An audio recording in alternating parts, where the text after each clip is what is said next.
ஆண்டவராகிய இயேசுவின் நாமத்தினாலே இந்த காலை வேளையில் கூட உங்களை யாவரையும் வாழ்த்துகிறேன். கர்த்தர் உங்களை ஆசீர்வதிப்பாராக. இந்த நாளிலே கூட 1 பேதுரு 2ஆம் அதிகாரம் 9ஆம் வசனத்தை கூட வாசித்து தியானிக்கலாம். நீங்களோ உங்களை அந்தகாரத்தினின்று தம்முடைய ஆச்சரியமான ஒளியினிடத்திற்கு வரவழைத்தவருடைய புண்ணியங்களை அறிவிக்கும்படிக்கு தெரிந்து கொள்ளப்பட்ட சந்ததியாயும் ராஜரீகமான ஆசாரிய கூட்டமாயும் பரிசுத்த ஜாதியாயும் அவருக்கு சொந்த ஜனமாயும் இருக்கிறீர்கள். மிக அருமையான வேதவசனம். இந்த வேதவசனத்தில் கூட அநேக காரியங்கள் இங்கே சொல்லப்பட்டிருக்கிறது.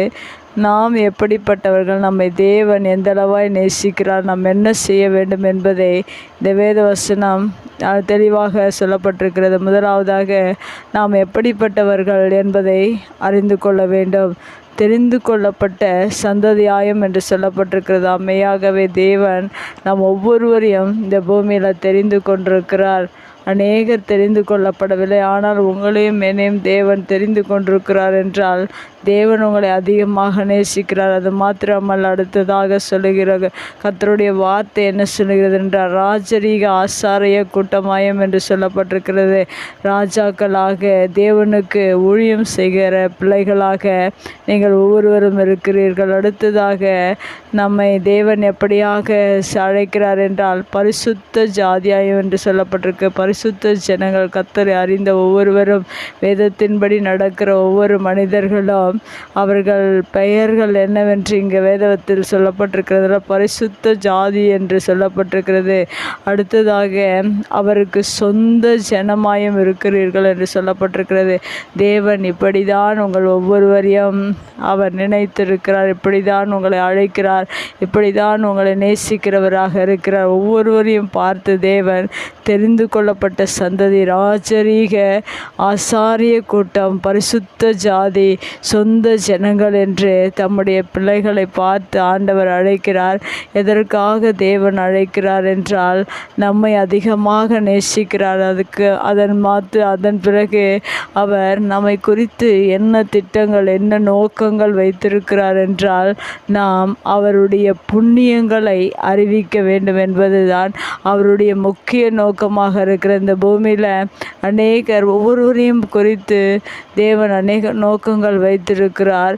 நாம் கர்த்தருடைய பிள்ளைகள் ஒவ்வொருவரும் அவருடைய புண்ணியங்களை நாம் மற்றவர்களுக்கு அறிவிக்க வேண்டும். அதற்கு தான் தேவன் நம்மை அழைத்திருக்கிறார். அதற்கு தான் தேவன் நம்மை பரிசுத்த ஜனமாக தெரிந்து கொண்டிருக்கிறார். நாம் தெரிந்து கொள்ளப்பட்ட சந்ததியாக தேவன் உங்களை அழைத்திருக்கிறார்.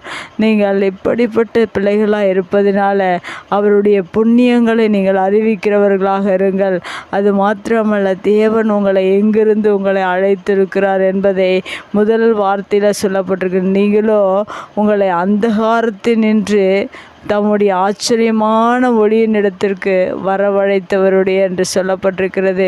நாம் இருள், பாவங்கள், சாபங்கள், வியாதிகள், போராட்டங்கள், பிசாசின் பிடிகள், அநேக காரியங்களின் மத்தியில் வாழ்ந்து கொண்டிருந்த நம்மை, உங்களை, என்னை தேவன் அவர் எப்படி அழைத்திருக்கிறார் என்றால் அந்தகாரத்திலிருந்து, இருளில் நின்று தேவன் நம்மை அவருடைய ஆச்சரியமான ஒளி, தேவனுடைய ஒளியின் இடத்திற்கு தேவன் உங்களை வரவழைத்திருக்கிறார். எத்தனையோ மனிதர்கள் இன்னும் இருளிலே, பாவத்தில், சாபத்தில், வியாதியில், போராட்டத்தில் வாழ்ந்து கொண்டிருக்கிறார்கள். ஆனால் தேவன் உங்களை பரிசுத்த ஜாதியாக நினைத்து, ராஜரீக கூட்டமாக நினைத்து தேவன் உங்களை எப்படி அழைத்திருக்கிறார் என்றால் அந்தகாரத்தில் நின்று தேவன் ஒளியின் இடத்திற்கு உங்களை அழைத்திருக்கிறார்.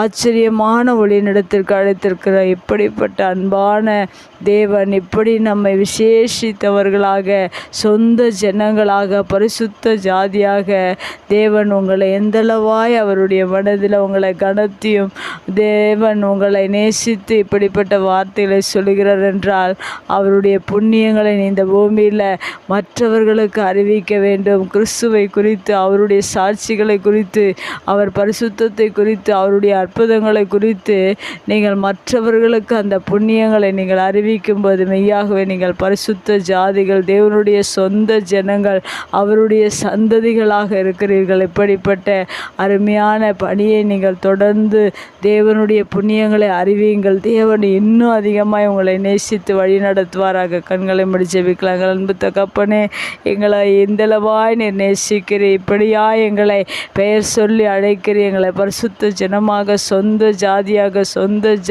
ஜனங்களாக, சந்ததியாய் நீர் எங்களை தெரிந்து கொண்டிருக்கிறதற்காக, எங்களை நேசிக்கிறதற்காக, நீர் எதற்காக அந்த காலத்தில் நின்று எங்களை அழைத்தீர், ஒளியினிடத்திற்கு அழைத்தீரோ அந்த காரியங்களை இந்த பூமியில் நாங்கள் உம்முடைய புண்ணியங்களை அறிவிக்கத்தக்கதாக நீர் இன்னும் எங்களை தகுதிப்படுத்துங்க. ஒவ்வொரு நாளும் உடைய புண்ணியங்களை மற்ற ஜனங்களுக்கு நாங்கள் அறிவிக்க எங்களை ஆண்டவரை ஒப்பு கொடுக்கிறோம். இயேசுவின் நாமத்தில் ஜெபம் கொள்ளும் நல்ல பிதாவே, ஆமேன்.